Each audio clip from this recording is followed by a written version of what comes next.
We're gonna go into the top 4 shoulder exercises for Olympic weightlifting, and we're gonna start right now.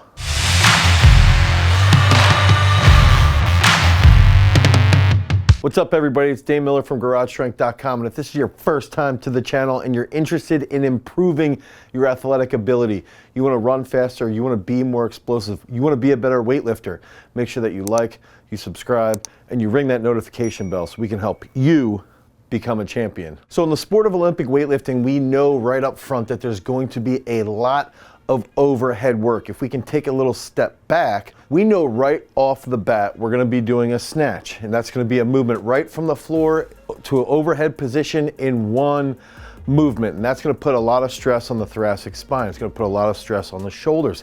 It's going to put even a lot of stress on those elbows, and that can become an issue over time if we don't manage our shoulders properly, if we don't deal with mobility properly, if we don't approach training from a giant holistic approach. And now if you think about the clean and jerk, it's going to be the exact same situation where we're trying to lift the bar from the floor to the shoulders in one movement and then put that bar overhead in one movement after that. So we got 2 movements in the clean and jerk, both of which can put a decent amount of stress on the shoulders, especially the jerk. And if you can think about some people who have to run down a jerk if it's a little bit forward, maybe they're taking it a step backwards to try and recover if the bar's too far out of position, too far past their hips in the split position. So a lot of different factors come into play. And then we can start to even think about, what if I'm a squat jerker or a power jerker? That's gonna have even more stress on the shoulders if I'm a squat jerker. We're gonna be deep in the hole. We've gotta have that good, strong mobility in our thoracic spine, and we have to be stable. And if we can think about that right off the bat, we don't need to have that just passive flexibility. We have to have that mobility. And if we can think about mobility is being flexible with an active stability function built into that range of motion, that's where these shoulder exercises are going to come into play. So for us to be successful long term in the sport of weightlifting, we've got to have strong shoulders. We've got to have healthy shoulders. And on top of that, a lot of shoulder strength and shoulder health will contribute to how rapidly you can lock out when you're catching that snatch or when you're catching that jerk. And so utilizing the best shoulder exercises is imperative for that long-term success. And we also know to become an elite weightlifter, it takes years. It's not a 1-year, 2-year time frame. It's going to take you 3 years to make that US national championship. It's going to take you 4 or 5 years to get to that elite level where you're going to try and push to make a senior team. It might take you 7 or 8 years if you can build up enough time to get to that point where you could potentially make a world championships or an Olympic caliber team. So it takes a very, very long time, and that's a lot of stress on the shoulders, and that takes us into these top 4 exercises so that you can maintain proper health and be successful in the sport of Olympic weightlifting.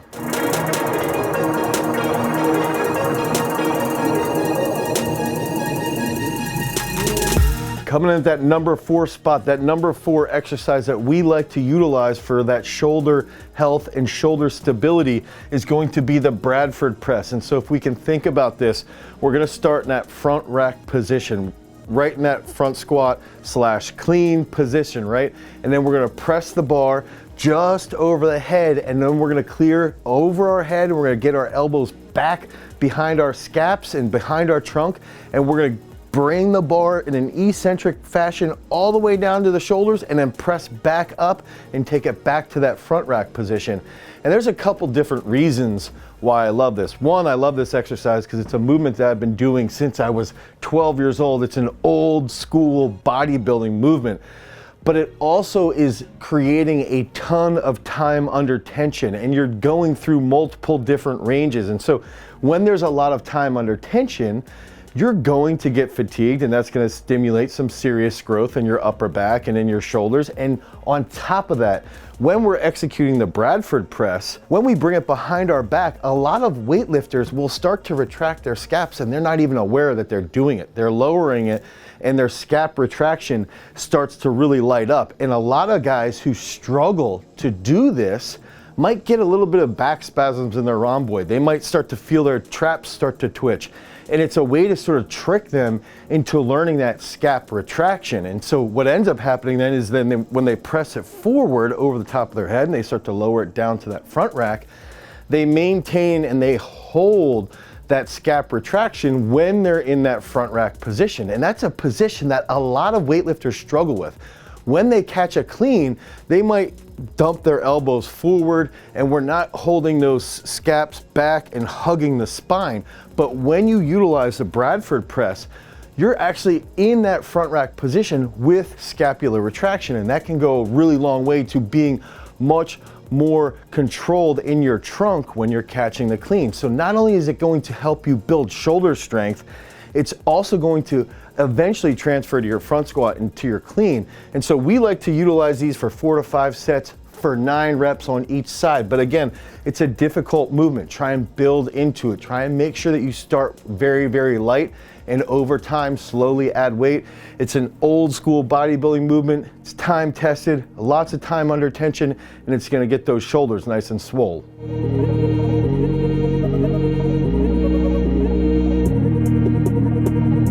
Coming at that number 3 spot, I call this exercise the Taipei Pull. And so this is a movement that we stole from the Taipei lifters at a world championships. I've seen Quo do these with multiple reps, anywhere from 6 to 8 reps, all the way up to 90 kilos just repping these out. And the reason why I like these quite a bit is that it helps build rear delt development. It helps build serious trap development. It also helps light up the posterior chain, which is going to improve the coordination of your posterior chain with your upper body. A lot of weightlifters loop a snatch forward. They don't get those elbows back behind the trunk.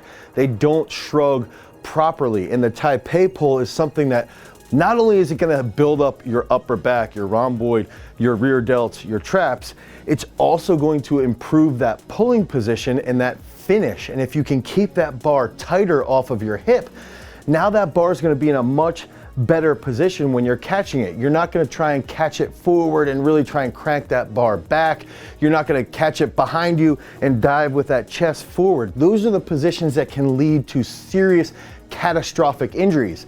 They might be necessary positions within a lift if you're going for a maximal attempt and you're trying to win something big.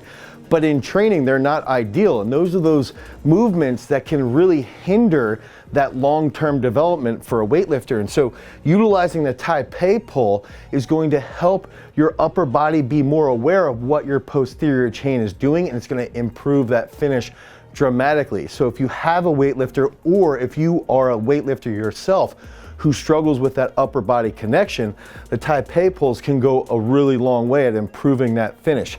I like to use these at the end of a workout for anywhere from 5 to 6 sets of 4 to 5 reps.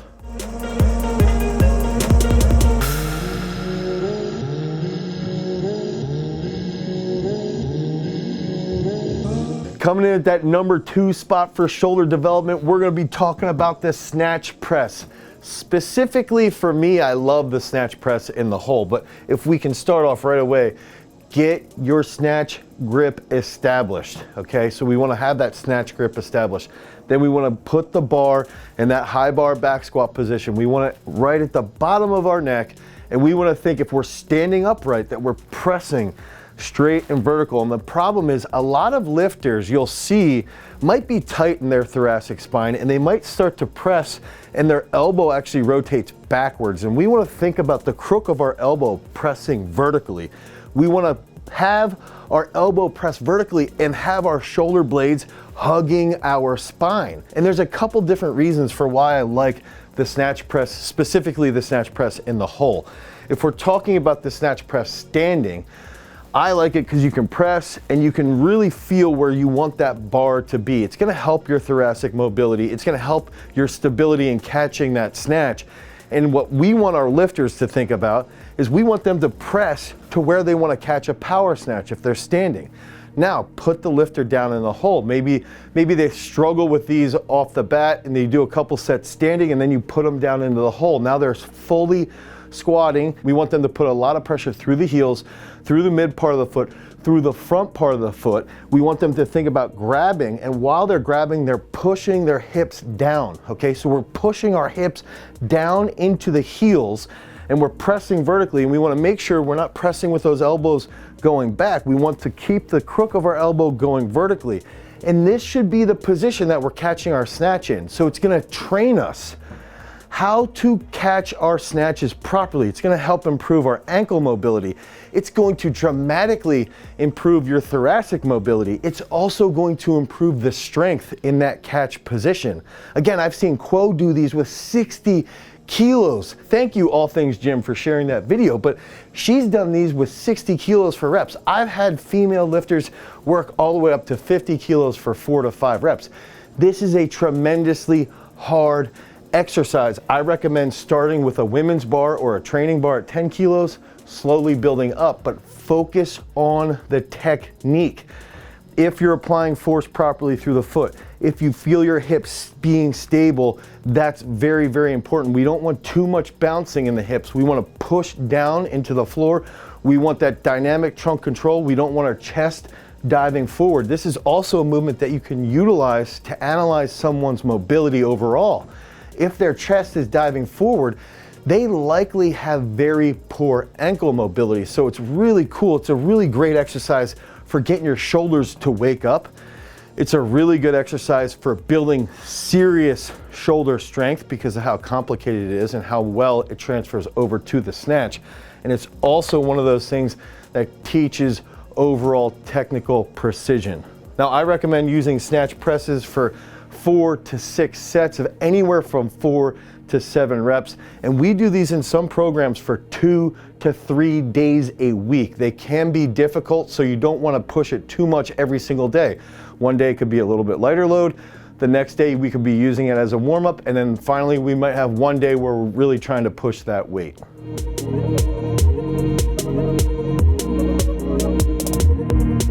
Now, training shoulder strength can be really difficult. It can be really frustrating. There's a lot of different moving pieces when we're talking about Olympic weightlifting, and especially right even when you look at this list, push press isn't even on this list because I sort of consider the push press as this technical movement, as a competitive movement. So I don't like to utilize that as a movement to try and build a ton of strength in the upper back specifically. Even though it does help tremendously with shoulder strength, I see it more as just an accessory specifically for the jerk. So a lot of this stuff can be really complicated when we're talking about bringing in some bodybuilding movements and then bringing in more technical movements like the Taipei Pulls. But we go deep into all this stuff inside of our parabolic periodization course and textbook. If you want more information about how we program and how we periodize everything, you can click on the link down below. You can head over to garagestrength.com and you can pick up your parabolic periodization book and course today to help you become a better weightlifter or a weightlifting coach. Finally, coming in at that #1 spot, we've got the Scotch Press, named after Larry Scott, one of the best old school bodybuilders of all time. He came up with so many different exercises that contributed to packing on tons and tons of muscle mass. And the Scotch Press is a phenomenal exercise for anybody who has thoracic mobility issues, thoracic mobility problems as far as motor unit control is concerned. Even if they have problems retracting their scaps, the Scotch Press will force you to retract your scaps. And a lot of guys will not only get a spasm inside their rhomboid, they're gonna get it in some of these lifters in their traps and their erectors. One of the reasons why this is such a unique movement is because there's no elbow extension involved. What we wanna do is we wanna establish our elbows at about a 90-degree angle. And while we're holding dumbbells, and sometimes we even like to use bands if we're warming up with the Scotch Press before a training session, we wanna get our elbows to rise as high as we possibly can just before those dumbbells make contact, and then bring them down just below around nipple height and then back up. And what that's gonna do is it's gonna get your shoulders warmed up through a full range of motion, it's gonna kill the rear delt. It's going to light up your trap. It's gonna light up your rhomboids, and it's going to get your scap moving as effectively as possible. And a lot of lifters that struggle with that stability in the catch. A lot of lifters might be all over the place in the catch for the snatch. They might be all over the place when they're catching a jerk, real twitchy. If that is you, if you are that type of lifter, you should be hammering Scotch Press 2 days a week with pretty high volume. I like to do it at the end of the week if I'm gonna have a day off. We might do 4 or 5 sets of 17 reps, and that's gonna create a lot of sarcoplasmic hypertrophy, which is going to improve the size of the muscle, which can then put out a little bit more force and help you be more stable. But it's also going to help you operate your upper back as effectively as possible. And again, this is an old school bodybuilding movement. This is time tested. This is one of the best shoulder exercises for everyone. Now, if we're talking about longevity as a weightlifter and you start to utilize a Scotch Press with Taipei Pulls, or maybe there's another day you're doing Snatch Press, and then later in the program you're doing Bradford Press, all of these movements combined together over long periods of time are going to lead to long-term positive development. They're going to lead to technical improvement. They're going to lead to healthy shoulders, which is going to help you become a better Olympic weightlifter.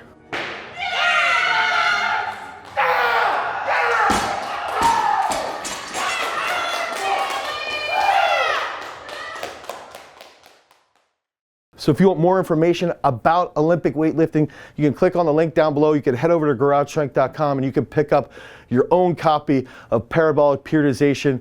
The course or the book is going to help you become a better coach or a better Olympic weightlifter. If you want more videos about Olympic weightlifting, click on this card right here. Until next time, guys, peace.